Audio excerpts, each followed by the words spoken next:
मार सको तो मार लो, कर सको तो कर लो, पीट सको तो पीट दो, जी सको जो सको तो जाओ, जा सको तो जाओ। ठीक है, जा सको तो जाओ।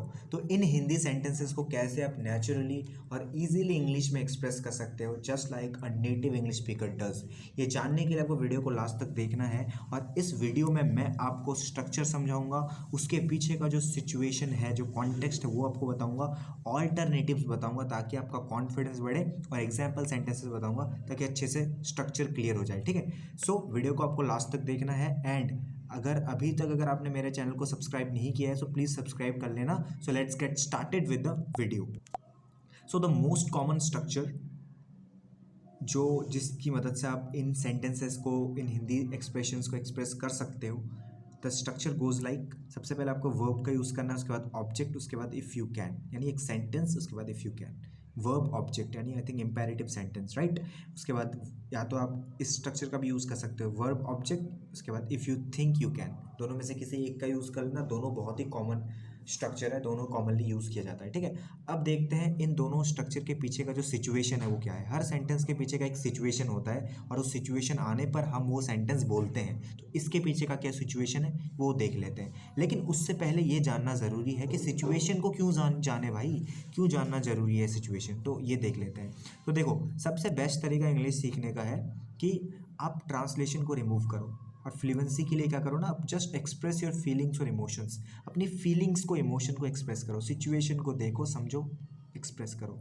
और एक्सप्रेस करने का तरीका क्या है, what are the steps to express yourself. सबसे पहले आप क्या करना है, अंडरस्टैंड द कॉन्टेक्स्ट, यानी सिचुएशन को समझो कि एक्चुअल में सेंटेंस के पीछे का जो क्या पर्पस है, क्या सिचुएशन है, कब यूज़ होगा ये स्ट्रक्चर, ये क्यों यूज़ होगा। ठीक है, attach emotion to the situation, अपने इमोशन को उससे अटैच कर दो, यानी उसको विजुअलाइज करो, उसको पिक्चर में सोचो। ठीक है, don't aim for translation but for expressing the situation. हमें उस चीज़ को विजुअलाइज करना है, भगवान ने हमें वो शक्ति दी है कि हम किसी चीज़ को पिक्चर में, माइंड में सोच सकते हैं। तो आपको फील के साथ उस चीज़ को विजुअलाइज करना है एंड देन उसको स्पीक करना है। हमें पिक्चर को एक्सप्रेस करना है, ना कि वर्ड फॉर वर्ड ट्रांसलेशन करना है। मैंने हिंदी इसलिए लिखी है ताकि आपको सिचुएशन कम से कम पता चल जाए। ठीक है, तो अब सिचुएशन को समझते हैं एंड ऑल्टरनेटिव्स देखेंगे, उसके बाद एग्जाम्पल सेंटेंसेस की तरफ मूव करेंगे। ठीक है, सो द कॉन्टेक्स्ट और the purpose of this structure, it is use to challenge someone in a fun और बोल्ड और टीजिंग वे। आप किसी को चैलेंज करते हो, ठीक है, in a fun, sometimes in a bold और teasing way, often said during a chase, game और आर्ग्यूमेंट। किसी भी कंपटीशन में आप ये कह सकते हो, है ना, चेज में कह सकते हो, गेम में कह सकते हो, आर्ग्यूमेंट के दौरान भी आप कह सकते हो, टू प्रोवोक और एक्साइट द अदर पर्सन, सामने वाले पर्सन को क्या करने के लिए, भड़काने के लिए, उसको एक्साइट करने के लिए। ठीक है, तो ये इसका सिचुएशन है, इस चीज़ को आपको पिक्चर में सोचना है। ये हर सेंटेंस के पीछे का जो सिचुएशन होता है ना, तो ये इसके पीछे का है। ठीक है, ये आपको समझना है। एंड अब कुछ ऑल्टरनेटिव्स देखते हैं एंड एग्जाम्पल सेंटेंसेस, फिर क्लियर हो जाएगा। अब आप इसकी प्रैक्टिस करना और रिपीट ज़रूर करना, हर सेंटेंसेस को मेरे बाद आपको रिपीट करना है ताकि आपको समझ में आए। तो हमारा पहला हिंदी एक्सप्रेशन है जिसकी मदद से हम ऑल्टरनेटिव्स देखेंगे, वो है मुझे पकड़ सको तो पकड़ लो, मुझे पकड़ सको तो पकड़ लो। सबसे मोस्ट कॉमन स्ट्रक्चर क्या है, catch me if you can. सबसे सिंपल आप कह सकते हो catch me if you can, या फिर catch me if you think you can, ये भी कह सकते हो। ठीक है, सो 4 ऑल्टरनेटिव्स में से हमारा पहला ऑल्टरनेटिव है try catching me if you think you can. Try catching me if you think you can, context क्या है, अ प्लेफुल और चैलेंजिंग टोन। दूसरा ऑल्टरनेटिव है let's see if you catch me if you can catch me, let's see if you can catch me, context क्या है, teasing someone to test their ability.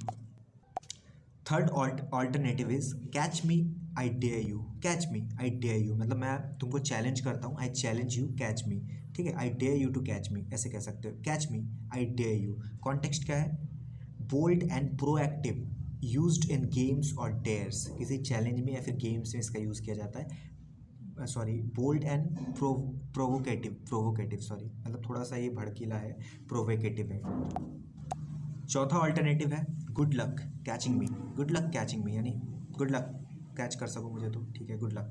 ठीक है, context taunting someone humorously implying that they can't, taunting someone humorously implying they can't. आप कैसे कहते हो ना, अरे गुड लक, पकड़ सको तो पकड़ लो, अब तुमको गुड लक कहता हूँ मैं, आजा पकड़ ले, ठीक है। तो थोड़ा सा टॉन्ट कर रहे हो ह्यूमरसली, इम्प्लाइंग दे कांट, आप ऐसा कहना चाहते हो कि तू पकड़ तो नहीं सकता, तो गुड लक कैचिंग में, है ना, इस तरीके से।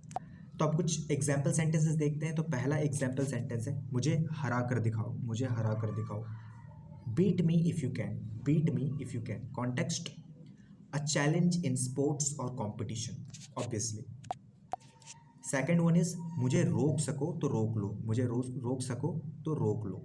Stop me if you can, stop me if you can, context saying someone can't, saying someone can't stop, saying someone can't stop your progress, sorry, saying someone can't stop your progress. Third one is अगर हिम्मत है तो मुझे छू के दिखाओ, touch me if you dare, touch me if you dare, context said in a playful or rebellious tone, rebellious tone. Fourth one is तू मुझे पकड़ नहीं सकता, तू मुझे पकड़ नहीं सकता, you can't catch me, you can't catch मी, यानी पकड़ सको तो पकड़ लो, यू कांट कैच मी, मैंने डायरेक्टली कह दिया यू कांट कैच मी। तो यार हिंदी सेंटेंस कुछ भी हो सकती है, हमें क्या करना है, सेंटेंस को, सिचुएशन को समझना है कि ये बात हो रही है, तो कह दो कुछ भी, एक्सप्रेस कर दो, बस सोचना ज़्यादा नहीं है, ठीक है। सो कॉन्टेक्स्ट क्या है, a teasing tone while running away, a teasing tone while running away. Fifth one, मुझे हराने की कोशिश तो करो, मुझे हराने की कोशिश तो करो, यानी हरा सको तो मुझे हरा लो। तो देखो यार, मैं बता रहा हूँ बार बार, मैं आपको इस चीज़ पे एम्फेसाइज करता हूँ कि don't focus on literal translation, हमें सिचुएशन को समझना है, बस इतना सा काम है हमारा, ठीक है। So try to defeat me if you think you can, try to defeat me if you think you can, context bravely challenging someone in a game, bravely challenging someone in a game. Sixth one is उसे ढूंढ कर दिखाओ, उसे ढूंढ कर दिखाओ, find him if you can, context hiding someone or something, find him if you can, hiding someone or something. तो मैं क्या कह रहा हूँ, ढूंढ के दिखाओ, उधर मैं तो find him if you can, find him if you think you can. सातवां एग्जाम्पल है, सेवेंथ वन इज मुझे डरा सको तो डरा दो, डरा सको तो डरा लो मुझे, scare me if you can, scare me if you can, context showing you are fearless, आप ऐसा शो कर रहे हो कि आप फियरलेस हो, क्योंकि आप ऐसा कह रहे हो सेंटेंस, डरा सको तो डरा लो, यानी तुम मुझे डरा नहीं सकते। अगर इस सेंटेंस को बहुत तोड़ मड़ोड़ के देखो तो आप क्या कह सकते हो, आप सिंपली यही तो कहना चाहते हो कि तुम मुझे डरा नहीं सकते, you can't scare me, you can't scare me, है ना, you can't scare me, I am really brave enough, I am really brave enough, you can't scare me. तो आप कैसे भी कह सकते हो ना इसको घुमा फिरा के, तो ये बात है, ये कॉन्टेक्स्ट को समझना है। आठवां एग्जाम्पल है, एट्थ वन इज अगर तुम इतने ताकतवर हो तो रोक के दिखाओ, if you are so strong, if you think you are strong stop me, आप सिंपली ऐसे भी कह सकते हो, if you think you are strong stop me, if you are strong enough give it a try and stop me, give it a go and stop me, कैसे भी कह सकते हो यार, if you are so strong stop me. Context क्या है, pushing someone's limits और ego, आप किसी के लिमिट को या ईगो को पुश कर रहे हो, थोड़ा सा उसको प्रोवोक कर रहे हो कि है ताकत है, if you are strong then stop me, अगर तुम मुझे रोक नहीं पाते तुम स्ट्रॉन्ग नहीं हो, यानी अब आप क्या कर रहे हो, किसी को प्रोवोक कर रहे हो, उसको ईगो को आप थोड़ा हर्ट कर रहे हो, पुश कर रहे हो, ठीक है, यही तो कर रहे हो आप।